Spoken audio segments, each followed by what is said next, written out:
The Detroit Lions, they find Matt Prater's replacement at the kicker position pretty quick this week, signing Randy Bullock to a contract here. And Bullock last season with Cincinnati, he was pretty good. He had a lot of 50-plus yarders as well, which was pretty surprising from Bullock last season. So Bullock here, he goes to Detroit, and it's a good landing spot for the kicker here. Detroit, obviously, he's going to get 8 games indoors this season, and last season he was pretty accurate.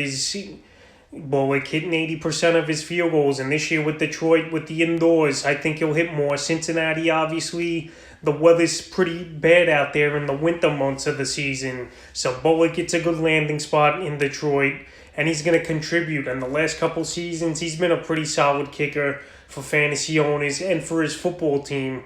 Last season, he only missed a handful of field goals and only 1 PAT. So Randy Bullock, as far as fantasy football goes, I think he's a kicker that could be a top 15 to 20 kicker this season. Obviously, you're probably not going to draft him as a top 12 kicker in standard formats of 10 to 12 team leagues, but he's a player to keep an eye on. Last season, for the first 4 or 5 weeks of the season, he led all kickers in fantasy points. But right here, I think he could have a better season in Detroit than he did last year in Cincinnati. So Randy Bullock, he signs a deal to replace Matt Prater as the Detroit Lions kicker, and we'll see what he does in the upcoming 2021 season.